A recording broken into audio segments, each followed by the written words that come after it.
أعوذ بالله من الشيطان الرجيم. بسم الله الرحمن الرحيم. السلام علیکم ورحمۃ اللہ وبرکاتہ۔ سورہ حامیم سجدہ، آیت نمبر 33 سے 36۔ ان الحمد للہ والصلاة والسلام علی رسول اللہ، اما بعد۔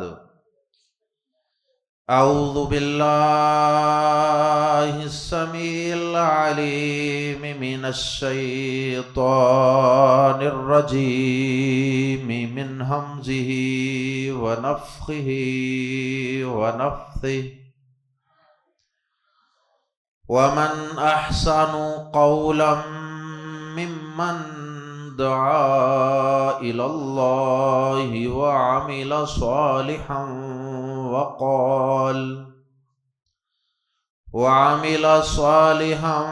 وقال إنني من المسلمين۔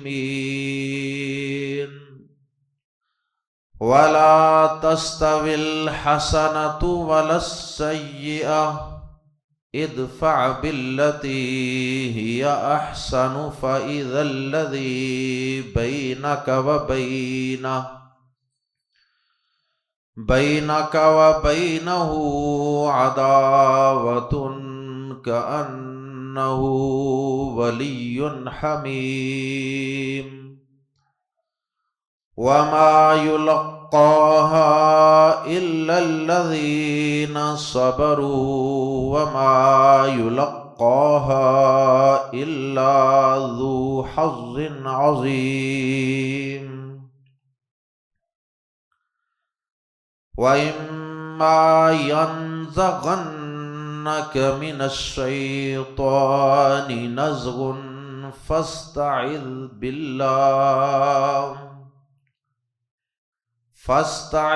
بِاللَّهِ إِنَّهُ هُوَ السَّمِيعُ الْعَلِيمُ۔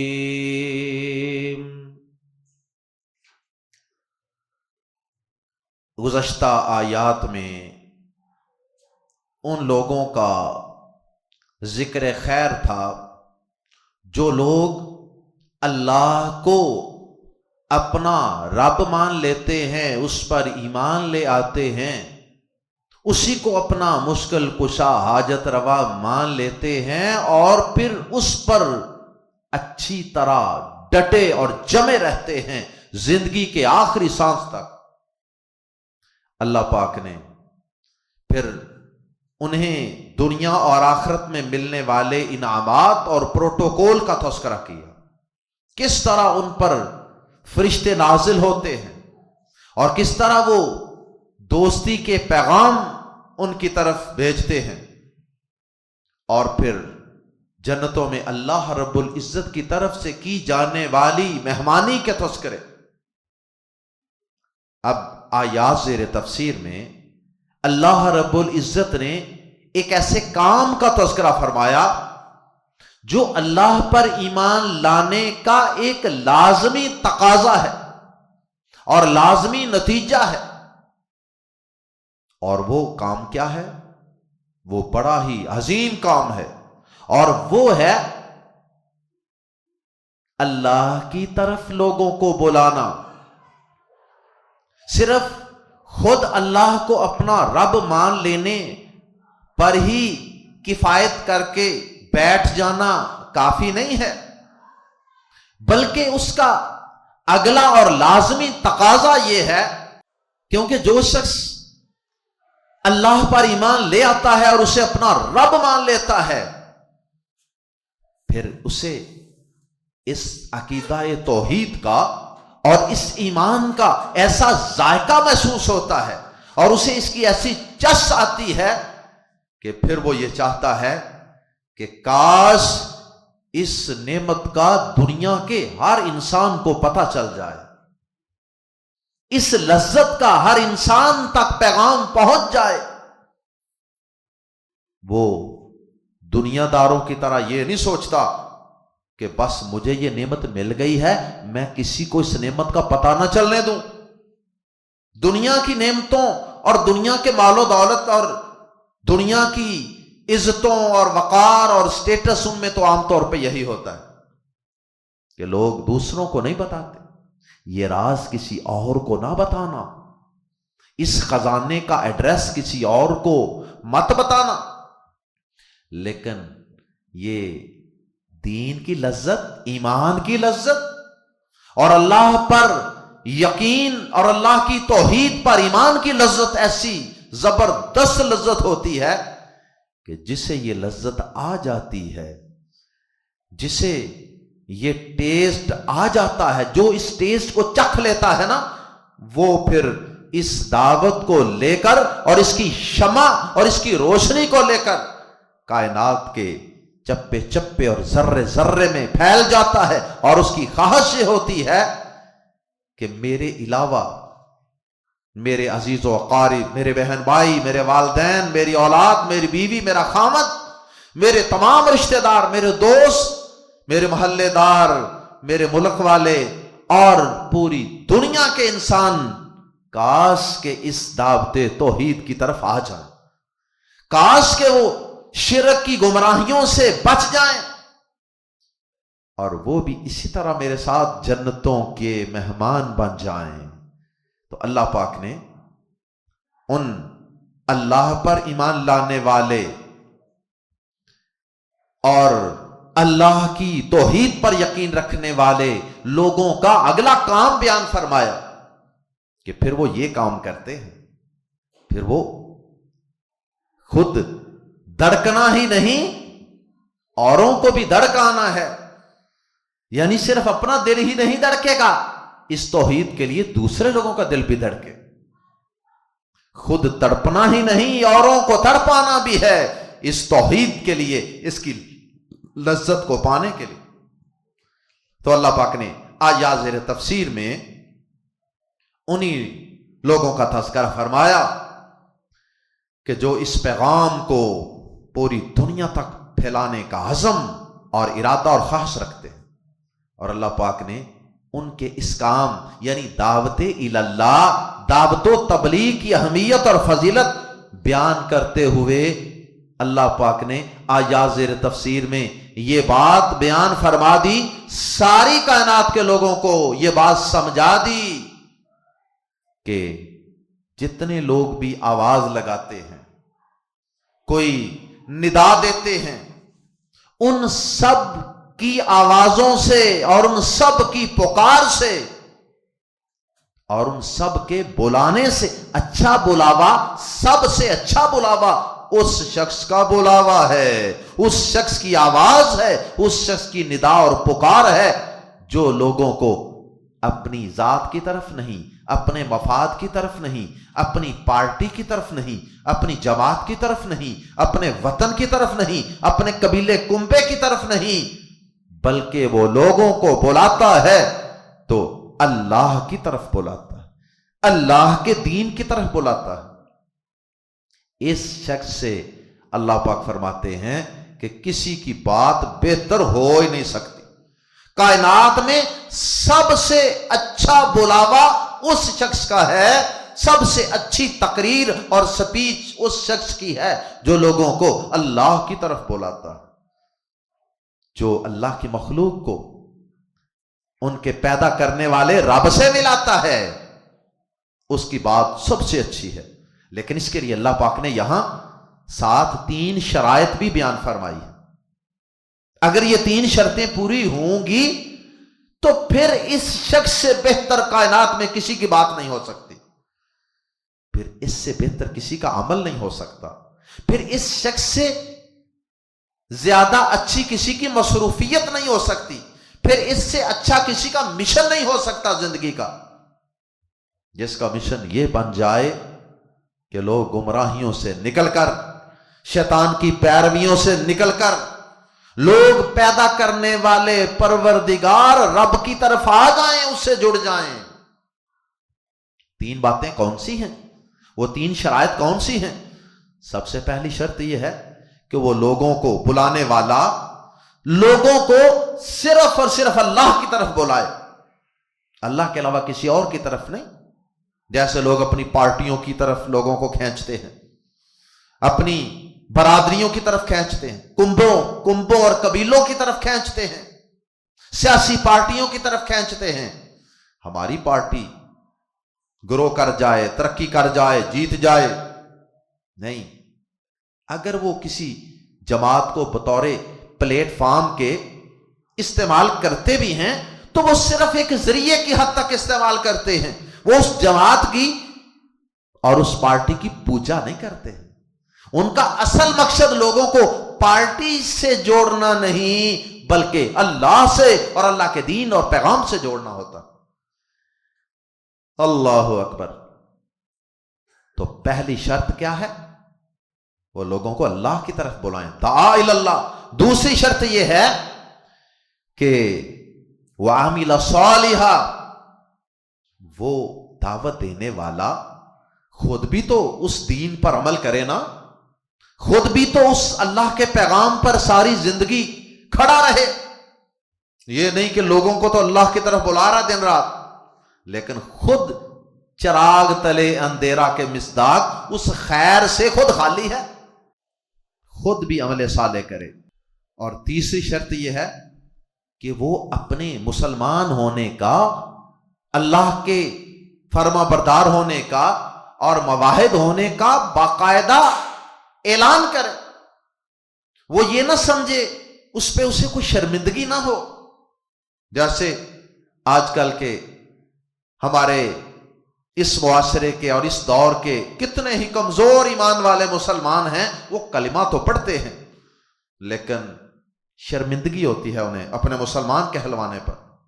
وہ اکثر جگہوں پہ اپنی شناخت چھپانے کی کوشش کرتے ہیں، اور بلکہ کئی مجلسوں میں جہاں لبرل قسم کے اور بے دین اور ملحد قسم کے لوگ بیٹھے ہوتے ہیں نا، وہاں تو وہ اس طرح کی بات بھی کر جاتے ہیں کہ جی بدقسمتی سے ہم بھی مسلمان، العیاذ باللہ۔ تو ان کی ایسی سوچ نہیں ہوتی، انہیں اپنے مسلمان ہونے پہ فخر ہوتا ہے، پراؤڈ ٹو بی اے مسلم۔ اور پیارے نبی صلی اللہ علیہ وسلم نے اس کی فضیلت بھی بیان فرمائی ہے۔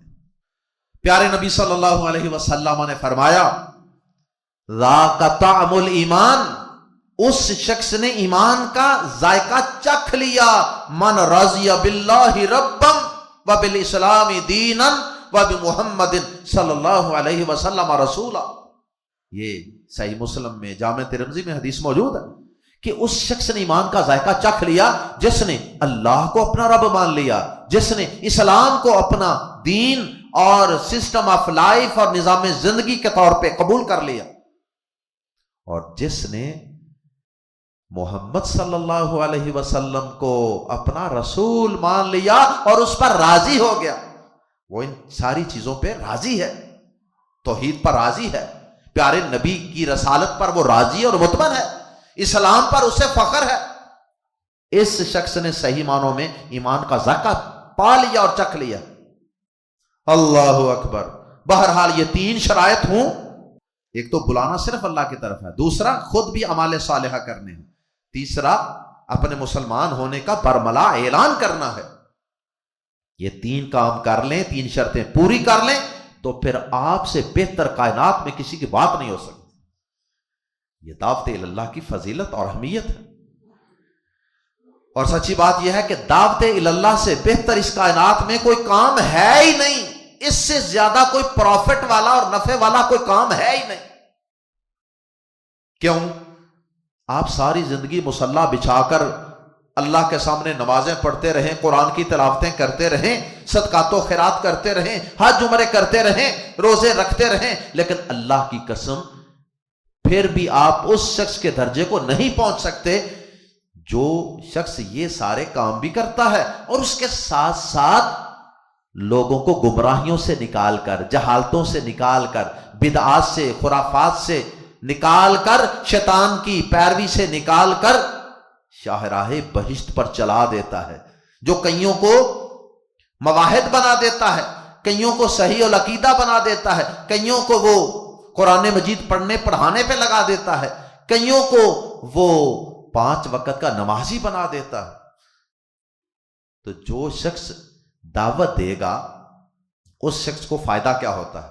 صحیح مسلم میں حدیث ہے، پیارے نبی صلی اللہ علیہ وسلم نے فرمایا من دعا الی ھدی کان لہ من الاجر مثل اجور من تبعہ۔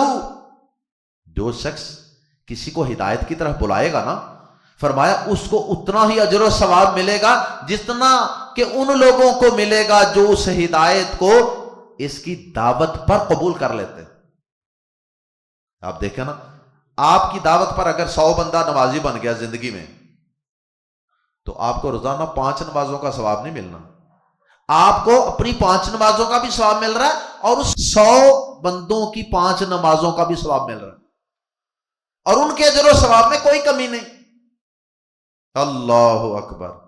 تو اندازہ کریں نا کہ جس شخص نے کسی ایک بندے کو صحیح رستے پہ لگا دیا اس کی تو کمیٹی پڑ گئی، وہ ساری زندگی نیکیاں کرتا رہے گا، چاہے یہ شخص دعوت دینے والا دنیا سے بھی چلا جائے نا، وہ پیچھے سے نیک عمل کرتا رہے گا اور آٹومیٹیکلی اس کی نیکیاں کاپی پیسٹ ہو کر اس کے نامہ اعمال میں بھی درج ہوتی رہے، اور قیامت کے دن اس کے نامہ اعمال میں پہاڑوں جیسی نیکیاں جمع ہو جائیں گی جو خود اکیلے محنت کرنے سے کبھی حاصل نہیں ہو سکتی۔ خود جتنی مرضی باتیں کر لیتے، اتنی نیکیاں جمع نہیں ہو سکتی تھی جتنی کہ دعوت دین سے اور دعوت اللہ سے آپ کے نامہ اعمال میں نیکیاں جمع ہو سکتی ہیں صدقہ جاریہ کی شکل میں۔ اللہ اکبر۔ اس کے بعد پھر اگلی آیات میں اللہ پاک نے دعوت اللہ کا کام کرنے والے جو لوگ ہیں انہیں اللہ پاک نے کچھ SOPs بتائے ہیں، انہیں اللہ پاک نے اپنی دعوت میں حکمت کو، نرمی کو، برداشت کو، تحمل کو، صبر کو اختیار کرنے کا حکم دیا، اور پھر اس کے اللہ پاک نے فضائل بیان کیے کہ اگر تم جسے دعوت دیتے ہو وہ جاہل ہے، بد دماغ ہے، کم عقل ہے، وہ تمہیں آگے سے باتیں بھی کرے گا، تمہیں تکلیف ہوگی بڑی باتوں سے کہ یار مجھے اس سے لینا بھی کچھ نہیں، میں تو اس کا خیر خواہ ہوں، اور پھر یہ آگے سے مجھے باتیں کس طرح کی کر رہا۔ جیسے کوئی ڈاکٹر کسی سیریس پیشنٹ کا آپریٹ کرنے لگے اور وہ پیشنٹ آگے سے اس کو زور سے ٹانگ مار دے، تو کیا خیال ہے ڈاکٹر کو کتنی تکلیف ہوگی؟ یار میں تو اس کا علاج کر رہا ہوں، میں تو اسی کے فائدے کے لیے کر رہا ہوں۔ جو ڈاکٹر سمجھدار ہوگا نا وہ سمجھے گا کہ یار یہ پیشنٹ ہے، اس بیچارے کو پتہ نہیں ہے، اسے عقل نہیں ہے، کوئی بات نہیں، میں نے اس کا زبردستی آپریٹ کر کے چھوڑنا ہے۔ جب یہ صحیح ہو جائے گا نا پھر اس کو پتہ چلے گا کہ ہاں ڈاکٹر صاحب میں آپ کا شکر گزار ہوں، یہ میرے پاس مٹھائی کے ڈبے لے کر آئے گا، یہ ساری زندگی میرا احسان مند رہے گا، ابھی اسے پتہ نہیں، سمجھ نہیں، شعور نہیں، ابھی یہ بیمار ہے۔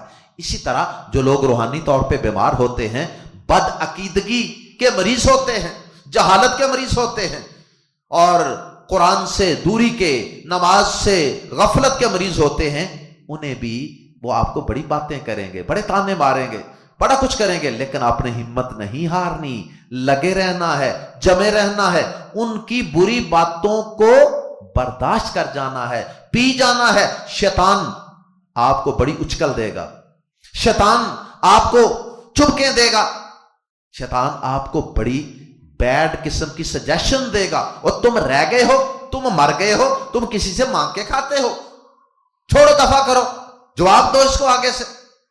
نہیں، یہ کام نہیں کرنا، تم نے ان کی برائیوں کا جواب اچھائیوں سے دینا ہے، اور اس کا اللہ پاک فرماتے ہیں کہ ایک دن یہ نتیجہ نکلے گا، ایک دن یہ نتیجہ ضرور نکلے گا کہ وہ شخص جو آج آپ کی دعوت اور آج آپ کی بات سننے کو تیار نہیں ہے، جب اللہ اسے ہدایت دے دے گا نا، جب اللہ اس کی کایا پلٹ دے گا نا، پھر وہ اللہ کی قسم ساری زندگی تمہارا احسان مند رہے گا، ساری زندگی۔ اور پھر اللہ تعالیٰ فرماتے ہیں کہ وہ جو پہلے تمہارا دشمن بنا بیٹھا تھا نا، وہ ساری زندگی کے لیے تمہارا جگری دوست بن جائے گا، جو تمہاری جان کا دشمن تھا وہ ساری زندگی کے لیے تمہاری جان کا محافظ بن کر کھڑا ہو جائے گا جب اسے سمجھ آ جائے گی۔ آئیے قرآن مجید کے الفاظ میں پڑھتے ہیں، ومن، اور کون ہے، احسنُ، زیادہ اچھا، قولاً، بات کے اعتبار سے، ممن اصل میں ہے من پلس من سے، کس سے؟ من دعا الاللہ، جو اللہ کی طرف بلائے، ومن احسن قولا ممن دعا الاللہ، اور بات کے اعتبار سے اور بلاوے کے اعتبار سے اس سے اچھا کون ہے؟ مراد یہ ہے کہ اس سے اچھا کوئی ہو سکتا ہی نہیں۔ Who is better than speech of who? Which is calling toward Allah۔ پہلی شرط یہ ہے کہ وہ اللہ کی طرف بلائے اور کسی کی طرف نہ بلائے۔ وَعَمِلَ صَالِحًا، اور وہ عمل صالح بھی کرے، نیک عمل بھی کرے۔ وضاحت میں اس کی کر چکا ہوں۔ وَقَالَ، اور تیسری شرط، وَقَالَ، اور وہ کہے، اِنَّا، بے شک، نی، میں، مِنَ الْمُسْلِمِينَ، مسلمانوں میں سے ہوں، بے شک میں فرما برداروں میں سے ہوں۔ اعلانیہ، اس بات کا برملا اعتراف کرے کہ ہاں میں مسلمان ہوں، میں توحید والا ہوں، میں آخرت والا ہوں۔ تین کام، دعا اللہ، دوسرا وعمل صالحا، اور تیسرا وقال اننی من المسلمین۔ یہ تین کام کر لے تو اللہ تعالیٰ کہتے ہیں دنیا والوں لاؤ تو صحیح، کوئی ایسی مثال تو پیش کرو کہ جس کی بات اس شخص سے اچھی ہو، اس سے بہتر کسی کی بات ہو ہی نہیں سکتی۔ اسی دعوت اللہ کی وجہ سے اللہ کے نبی صلی اللہ علیہ وسلم کے اجر کے برابر کوئی شخص پہنچ نہیں سکتا، کیونکہ انہوں نے سب مسلمانوں کو سب سے پہلے انہوں نے دعوت دی، پھر ان کی دعوت پر سارے لوگ اسلام کی طرف آئے ہیں نا۔ ساری امت کے اجر و ثواب کے برابر پیارے نبی صلی اللہ علیہ وسلم کے نامہ اعمال میں ہر وقت نیکیاں درج ہو رہی ہیں۔ ایسے صحابہ کرام، ان کی تبلیغ سے اسلام ہم تک پہنچا، ایسے محدثین، تابعین، تبع تابعین، اور اس کے بعد جو بھی قیامت تک یہ دعوت کا کام کرے گا اس کے اجر و ثواب میں وارے نیارے ہو جائیں گے۔ اللہم اجعلنا منہم۔ آگے اللہ پاک نے دعوت اللہ کے کچھ اسلوب بیان کیے اور کچھ اس کی حکمتیں۔ ولا تستوی، اور نہیں برابر ہوتی، الحسنۃ، نیکی، ولا السیئۃ، اور نہ برائی۔ اس کی تفسیر دو طریقے سے ہے۔ ایک تفسیر تو معروف ہے، اس تفسیر کے مطابق لوگ یہ بعد والا جو لا ہے نا، ولا السیئۃ والا لا، اس کو زائد مانتے ہیں، اور وہ کہتے ہیں اس کا مطلب یہ ہے، آیت کچھ یوں ہے، ولا تستوی الحسنۃ السیئۃ، وہ کہتے ہیں یہ درمیان والا جو ولا ہے نا یہ زائد ہے، تو اس طرح وہ ترجمہ کرتے ہیں کہ اور نیکی برابر نہیں ہوتی السیئۃ، برائی کے۔ مطلب یہ ہے کہ اگر وہ برائی کر رہا ہے تو تم آگے سے نیکی سے اس کا جواب دو، اس سے بہتر کوئی اچھا بدلہ نہیں ہو سکتا۔ وہ برائی سے پیش آتا تم اچھائی سے پیش آؤ، یہ تمہاری کمال پالیسی ہوگی دعوت کے لیے۔ اس سے وہ متاثر ہوگا، اس سے وہ امپریس ہو جائے گا آپ سے۔ دوسری تفسیر یہ ہے کہ اللہ تعالی کا کوئی بھی حرف وہ زائد نہیں ہوتا، اللہ کے کلام میں کوئی چیز زائد نہیں ہوتی، اس لیے اس کا ترجمہ یہ ہے وَلَا تَسْتَوِي الْحَسَنَةُ، اور نہ تو نیکی برابر ہوتی ہے، یعنی ساری نیکیاں برابر نہیں ہوتی، نیکی نیکی کے بھی درجات ہوتے ہیں، اور اسی طرح وَلَا السَّيِّئَةُ، اور نہ ہی ساری برائیاں برابر ہوتی ہیں، نیکی کے بھی درجات، برائی کے بھی درجات، یہ دونوں چیزیں برابر نہیں ہوا کرتی، ان میں فرق ہوتا ہے، ان میں درجات ہوتے ہیں۔ اللہ اکبر۔ ایک بندہ وہ زبانی آپ سے دشمنی کرتا ہے اور ایک عملاً دشمنی کرتا ہے، دونوں میں فرق ہے۔ وہ تیر تلوار کے ساتھ دشمنی کرتا ہے آپ سے، تو دونوں میں فرق ہوتا ہے۔ نیکی کے مختلف درجات ہیں، مثلا ایک چھوٹی سی نیکی آپ رستے سے کوئی تکلیف دہ چیز سائڈ پہ کر دیتے ہیں، یہ بھی نیکی ہے۔ مسلمان کو مسکرا کے ملتے ہیں خدہ پیشانی سے، نیکی ہے۔ اور ایک طرف ہے نماز پڑھتے ہیں، قرآن پڑھاتے ہیں، اللہ کی توحید پر قائم ہے، یہ یا جہاد کرتے ہیں، یہ بہت بڑی نیکیاں ہیں۔ تو اللہ تعالیٰ ہمیں یہ سمجھا رہے ہیں کہ ساری نیکیاں بھی ایک جیسی نہیں ہوتی اور ساری برائیاں بھی ایک جیسی نہیں ہوتی۔ اب ابو طالب نبی پاک کے چچا اور ابو جہل، ان دونوں کی برائیوں کے اندر فرق ہے کہ نہیں؟ دونوں ہی مسلمان نہیں تھے، لیکن دونوں کی برائی پہ فرق ہے. ایک نبی پاک کی مخالفت کرتا تھا، ایک نبی پاک کی حفاظت کرتا تھا. تو برائیاں بھی ایک برابر نہیں ہوتی اور نیکیاں بھی ساری برابر نہیں ہوتی. تو اللہ پاک یہ سمجھانا چاہ رہے ہیں کہ تم ہمیشہ نیکی کے اچھے درجے کو پانے کی کوشش کرو، نیکی کے سب سے اچھے درجے کو پانے کی کوشش کرو. مطلب یہ ہے کہ جب تم کسی کی برائی کا جواب اچھائی سے دو نا، تو صرف اچھائی سے نہیں بلکہ اچھائی کے سب سے اوپر والے درجے، سب سے زبردست اور آسن طریقے سے جواب دو. اللہ اکبر. اور آگے فرمایا ادفع، دفع کرو، ہٹاؤ، بازر بھی کو، کس کو؟ اللہ تیہیا، وہ جو احسنو سب سے اچھا ہے، یعنی برائی کو اس طریقے سے ہٹاؤ جو احسن طریقہ ہے، سب سے اچھا طریقہ ہے نیکی میں. نیکی کے درجات میں سے جو سب سے اچھا اخلاق کا طریقہ ہے اس کے ذریعے ہٹاؤ. فاتو اذا فجائیہ، اچانک، فاذا تو اچانک، الذی وہ شخص جو بینہ کا تیرے درمیان و بینہ ہو اور اس کے درمیان عداوتن دشمنی ہے. کاف زبر کا ایسا ہو جائے گا گویا کہ وہ ولیٌ دوست ہے، حمیم دلی گرم دوست، گرم جوشی والا دوست بن جائے گا.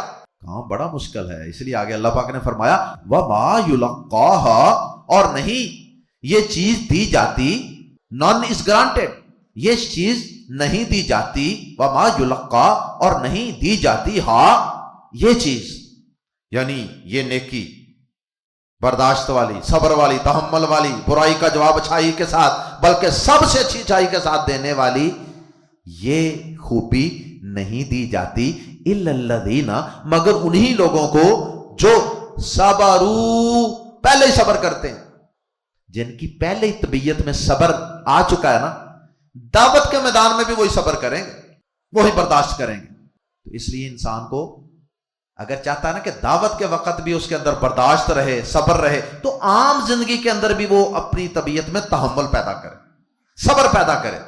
وَمَا يُلَقَّاهَا، اور نہیں دی جاتی یہ خوبی، یہ نیکی، اللہ مگر ذو والا حظٍ نصیب، حصہ عظیم بڑا.